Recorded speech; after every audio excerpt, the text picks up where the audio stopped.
Hello, humans. My name is Gluuten, and I hope you had a good New Year. Today I am going over all of the 29 single-player games that I finished in 2021. And now keep in mind, this list only includes the games that I finished. I played like a hell of a lot of other games that I did not finish, but I didn't finish them, if that makes sense. So just hope that's clear. And I will also be doing this list in alphabetical order and not in order of when I finish them. Let's get into it.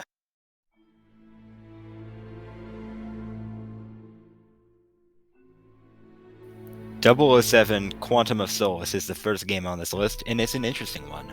It's also one of the few physical games that I own. The reason being is that physical copies are the only way to buy this game now, because Activision lost the license to make and sell these games. But the game itself is alright at best, and it feels like a James Bond COD campaign. And it also felt so linear that it made the game too easy at most times. I rate it a 5 out of 10.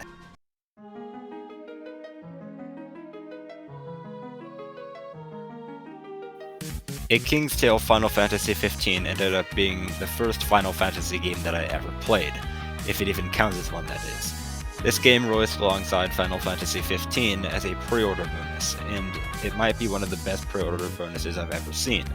It is based around a dad who is a king telling his child a bedtime story about an adventure of his past where he beats up and kills a bunch of monsters and he meets some people. There's not much more to it. I rate it a 7 out of 10 because it is a very solid game, especially being free.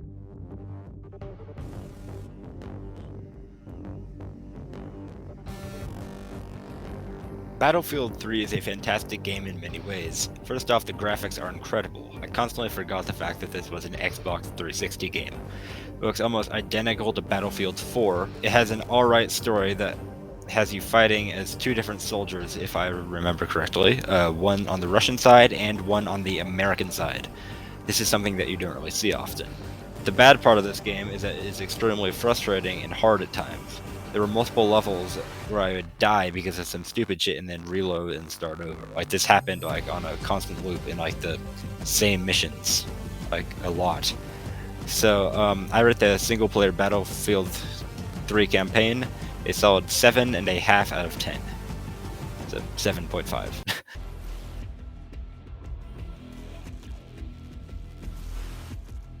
Battlefield 4 has one of those campaigns that gets a lot of hate, and I don't really see why. It was a very long campaign with excellent characters, gameplay, and dialogue.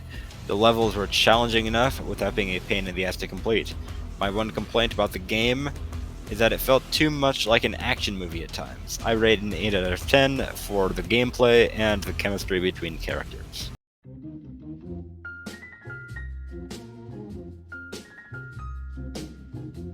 Bad Company 1 is one of those games that nobody really remembers nor talks about, which is a shame. It has a very fun story that doesn't take itself too seriously, and it has a fantastic cast of misfits who fight their way through a fictional country, hoping to strike it big and gold. It does a fantastic job in the story department. That being said, the gameplay and graphics have aged poorly. The controls were honestly fucking cancerous, and I never got used to them through my entire playthrough. I rate it a 6 out of 10 because the story is honestly the only saving grace to this game. Also has the most epic main menu music, which is going to be playing in the background here. So just like, the song is called The Beast Digital Remaster. Go take a listen. It's the most epic main menu music like I've ever heard in a game, like, honestly.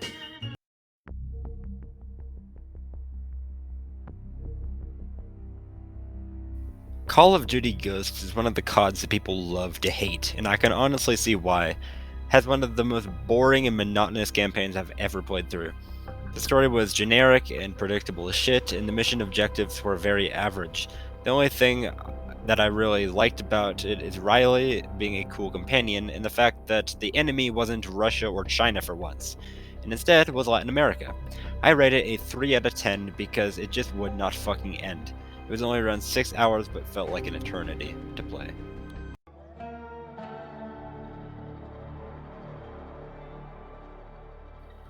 Modern Warfare 2019 is one of the only games on this list that I've played twice, and it's for a good reason. It has the best campaign out of any Call of Duty ever, in my personal opinion. It is very gritty and feels realistic. Don't even get me started on the graphics. They look fantastic even on my Xbox One S. The story feels great, and it feels like Infinity Ward did not try to sugarcoat it too much. After this playthrough, I pulled out on Veteran, and I do not regret a thing. I rate Modern Warfare's campaign a 9.5 out of 10. Suck my dick.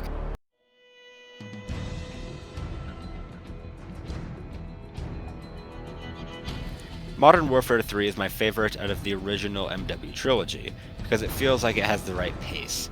COD 4 felt too slow to me, and MW2 felt like a complete cocaine fest, if you catch my drift.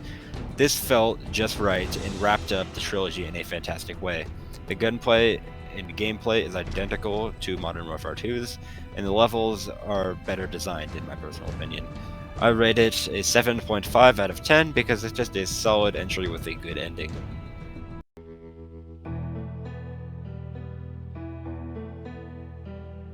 Gunslinger was given out for free on Steam because Techland was celebrating their 30th anniversary. I decided to play it and I was shocked. It is actually a really solid entry and doesn't overstay its welcome. The storytelling was done in a great way where it had the main character narrating his previous adventures to a group of people in a bar. And sometimes the stuff that they would say would change the environment in real time. The gunplay feels great and the controls as well. The level design was way too linear and gave little to no player freedom, which is the game's main shortcoming. I rate it an 8 out of 10 because it is such a charming game, but it's just so linear that it makes it impossible to replay.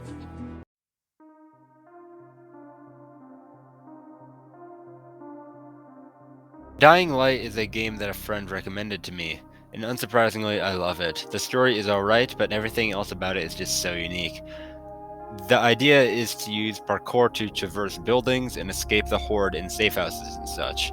The goal is to make as little noise as possible and stay above ground, which discourages gun usage. It also has a cool skill tree, which lets you unlock a whole plethora of abilities to enhance your gameplay. The story is serviceable, but I think the following has a better story, which I'll get to in the next one. I rate it a 9 out of 10 because holy fuck, it is a good game. My description didn't really do it justice.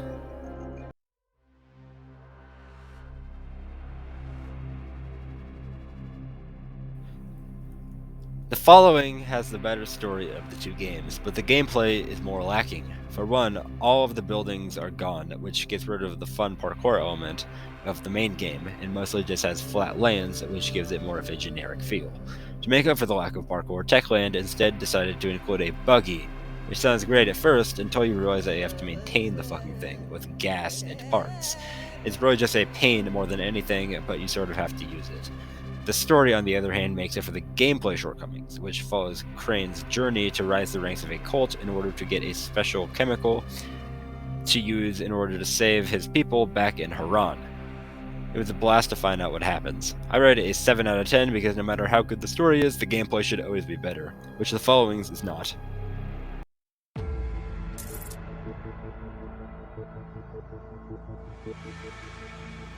Hitman 2016 is fantastic and very replayable, which makes it so great.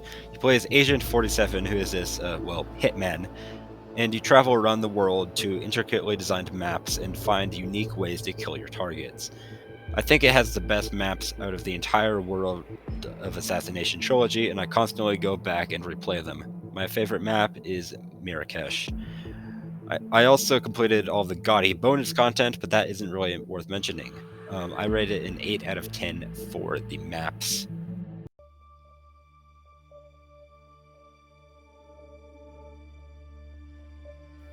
Hitman 2 takes what the first game does right and does it better for the most part.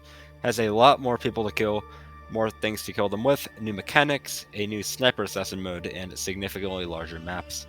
The main flaw with the big maps is that they tend to take forever to traverse. The game also shows that it was either rushed or hit its budget, which shows in stuff like the cutscenes, which are slightly animated still images in this game. I find it strange that they would run out of funding considering that it was published by Warner Brothers. I would think that Warner Brothers, out of anybody, would have the money for some better cutscenes at the very least. It is also worth mentioning that you can play all of Hitman 1's levels within Hitman 2 if you own the Access Pass DLC, but the progress sadly doesn't carry over from the first game. I'd rate Hitman 2 an 8.5 out of 10 because it is a fantastic game despite its flaws and stuff like the cutscenes.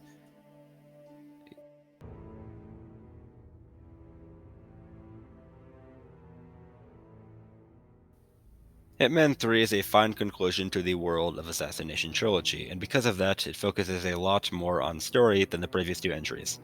It has smaller maps, better cutscenes than 2, and better graphics. Sadly, because they focus more on the story for 3, they made some of the levels much more linear and smaller in order to aid in the storytelling. Despite that, it's still fun, and it's the best way to play all 3 games as you can transfer all of your progress and previous unlocks from Hitman 2 over. I rate it a 7.5 out of 10 because it really doesn't do much new, but it's a decent enough conclusion and an excellent platform to play all 3 titles.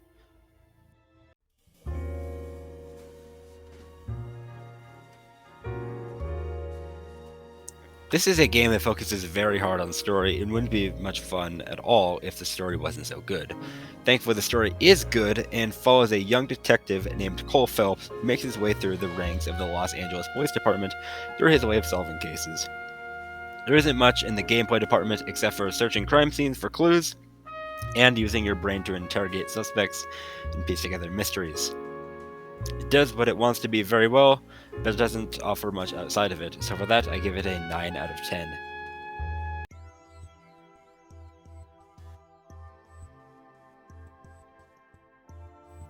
Love Thyself, a Horatio story, is a game that Sega and Amplitude Studios released as an April Fool's joke. And I think it's an impressive joke if you ask me. It's basically just a dating simulator style game that follows the Horatio Empire from the Endless Space series. It's a joke dating sim and nothing more, so for that I give it a 4 out of 10.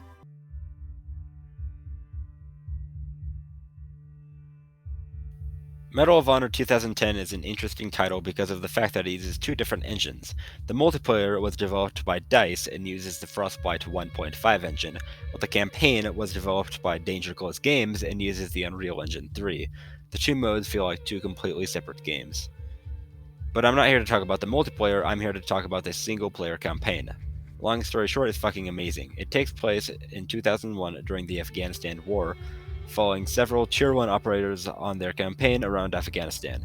I can't say too much else about the story, but I will admit that a few tears dropped out of my eye when the game ended. It's truly a phenomenal story.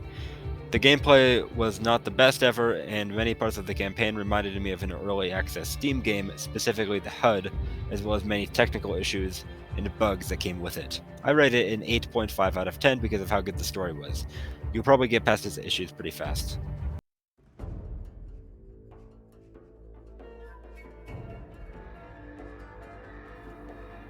Medal of Honor Warfighter is vastly inferior to Medal of Honor 2010, but that's not to say that I didn't have any fun with it. My main issue is that it has a massive disconnect from Medal of Honor 2010, which felt like a tactical shooter, while Warfighter felt like a Hollywood action movie. It also has one of the corniest subplots that I've ever seen in a game, which follows Preacher and his marital issues. That's not the type of shit that I'm interested in seeing when I play a military FPS game, and it wasn't helped by the fact that the cutscenes looked awkward as hell, the characters looking nothing like they do in game, and the cutscenes had a lower FPS than the game. The gameplay was pretty fun, with most of the levels being very visually appealing, and I give it a 6.5 out of 10 because the story was just too lacking.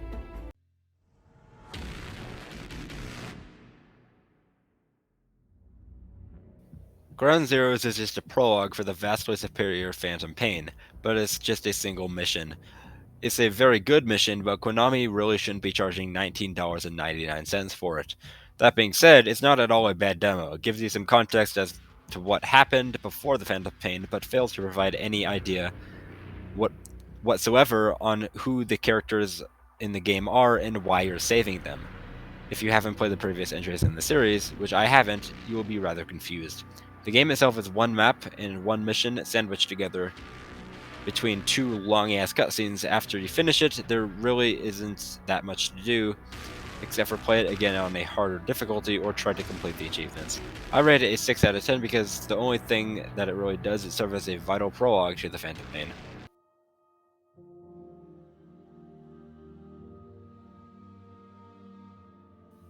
The Phantom Pain has to be one of the most lore-heavy games I've ever played.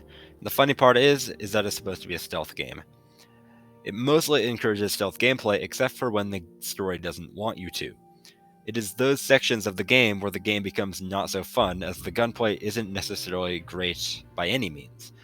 The open world environment isn't all that exciting either. It's just a whole lot of stuff that looks the exact same.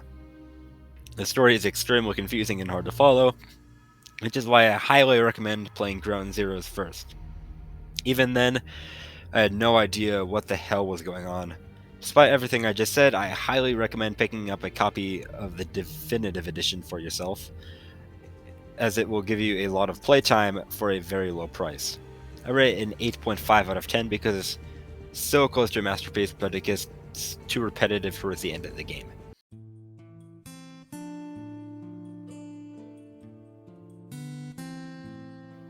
Metro 2033 is a very dark and linear experience that explores a post-apocalyptic Moscow where all surviving people have gone down to live in the train stations inside of the metro system.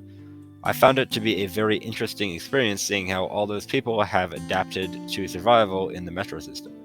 The combat and gameplay are very punishing, only giving you limited amounts of ammo and limited health and medkits, which I feel really adds to the experience and overall feel of the game. I rate it a 9 out of 10. It's a good game all around, but not life-changing or anything.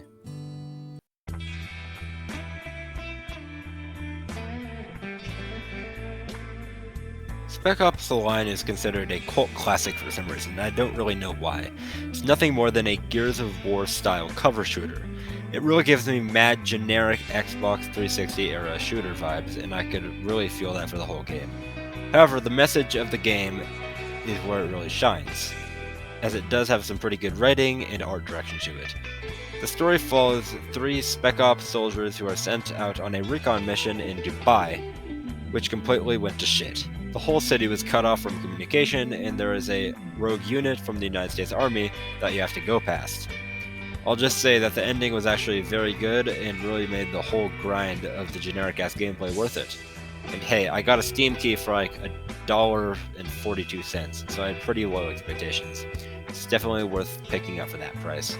I rate it a 5 out of 10 for the story.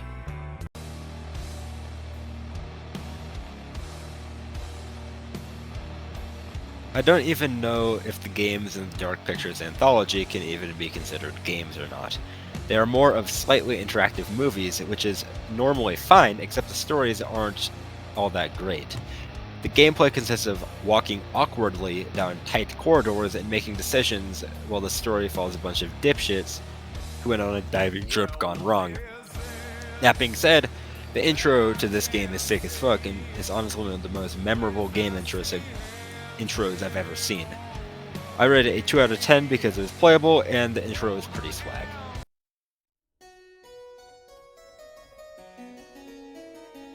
The Procession to Calvary has to have the coolest art direction I've ever seen in a game. It follows a warrior on her way through a bunch of Renaissance paintings to kill some dude named Heavenly Peter. Has you solve a bunch of puzzles to get to your objective, and I must say, those are very hard puzzles. I ended up giving up and just followed a game guide in order to finish the game. I highly recommend giving it a try, as it is on Game Pass. I rate it a 10 out of 10 for being a very visually stunning game, has good humor, and it will make you do a bit of thinking with the puzzles if you don't cheat like me.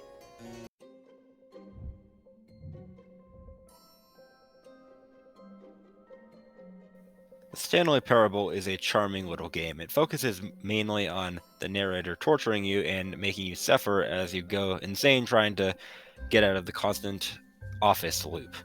I don't really have too much else to say about it because it would spoil it. All I'll say is it is a cool experience, so I rate it an 8 out of 10 for being what it wants to be and nothing more.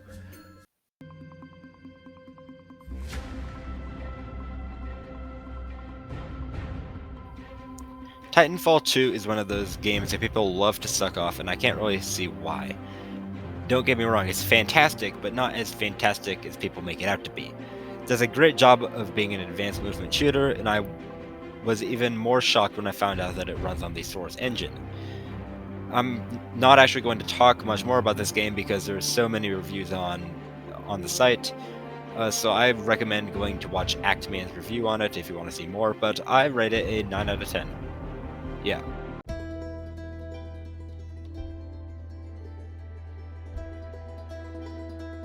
Fallen Ghost is the better expansion of Wildlands, especially compared to the dumpster fire that is Narco Road. It is basically just the concept of Ghost Recon Breakpoint, except it is actually done well and it is fun to play. It follows the Wildlands gang from the main story as their helicopter gets shot down in Bolivia. They are unable to contact anyone outside and must save a bunch of people from the CIA from getting killed by a paramilitary group, if I remember correctly. Uh, they are hunted. So it's like the same concept as Breakpoint, as I said. Um, Gameplay is the same as Wildlands, and it's a pretty good expansion. I rate it a 7 out of 10.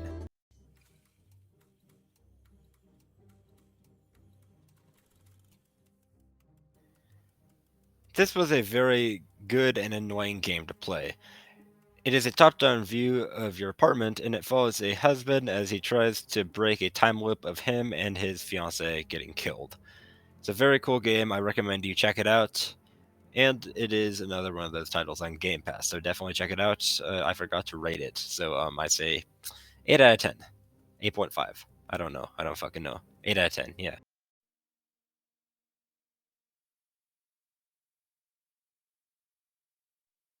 Last but certainly not least, we have What Remains of Edith Finch.